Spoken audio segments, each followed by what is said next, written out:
Alright guys, in this video I'm going to be showing you my method for storing and organizing my footage, project files, and other video assets, and I'm also going to be breaking down databases and how they work inside of DaVinci Resolve. Now I like to think that my method of data management is a pretty good mix of cheap and efficient, so just a heads up before we dive into it, I hate wasteful spending and I put a lot of time and energy trying to find the perfect solution for managing all of my projects. So if you've also been in the same dilemma, I personally just do what I do so you can more quickly move on to the fun part of filmmaking, which is obviously the shooting and editing. And by the way, all the products that I recommend in this video are located on our kit page, which I've linked below. Okay, so first things first are editing drives. Now these are the drives that I keep my active video projects on and what I'm editing directly off of. Since I have quite a few projects going on at one time, and I'm usually shooting and editing in 4K, I need a drive that has both a good amount of storage space and is relatively fast. If you're having hangups in your editing program,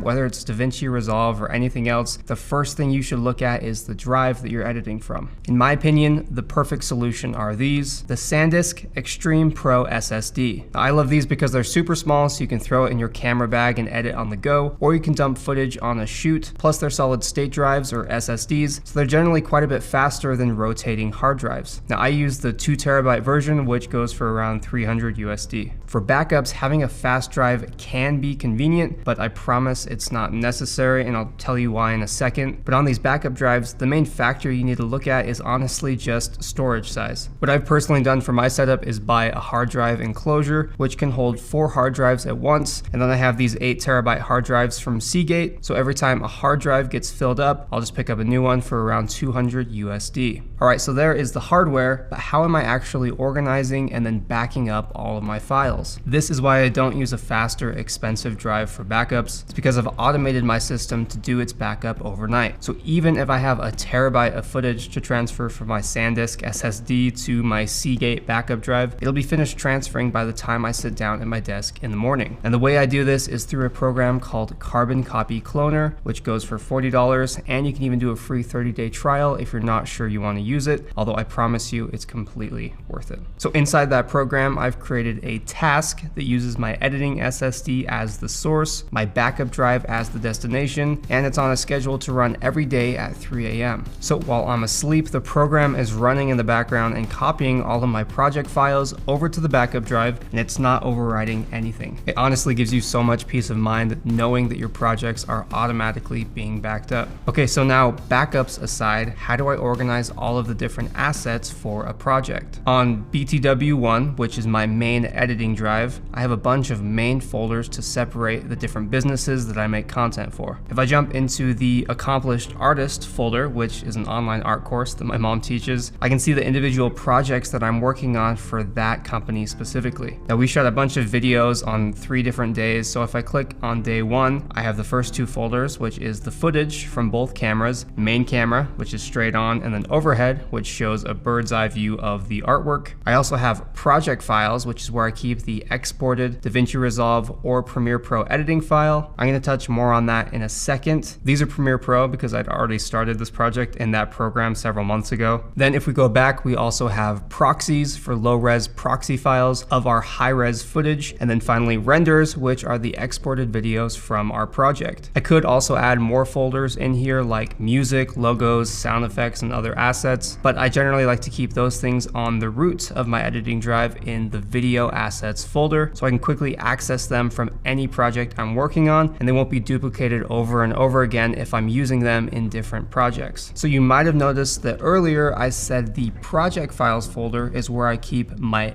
exported DaVinci Resolve project files. The reason it's exported is because in Resolve, if you want to save your project file to a specific place, you'll need to manually export it. Like let's say you're working on a project at home, but you're going on a trip and you need that project file to work on from the road. So natively, DaVinci Resolve actually uses what's called a database. This is a pre-configured location on your computer where all of your Resolve project files are stored, meaning they're not auto-saved and updated in the project files folder on your editing drive. Now the reason that Resolve uses databases is because there are commonly teams working on one project at once, and in this case a database is on a server where all these team members have access to the project file that's updated live. Now, since I don't commonly work on the same project with a group of people, I don't really benefit from this system, and it's honestly one of the biggest drawbacks of the software in my opinion, but you do get used to it, and you can have Resolve automatically back up your database so your project files are secure. And you might be wondering, well, can't I just relocate the database from DaVinci onto my editing drive? And while yes, you technically could, Blackmagic doesn't recommend doing that, since you'd be more likely to corrupt your database and lose all your project files. So take that for what it's worth. The file system is just slightly different than what you're likely used to, but it's still just as reliable, if not potentially more reliable than Premiere Pro or Final Cut, but a bit less convenient overall. All right, so there you have some quick insight on how I manage my files and a quick look at the DaVinci Resolve database. Again, all the products I've talked about in this video can be found on our kit page, which is linked below. And as always, if you have any further questions, please let me know.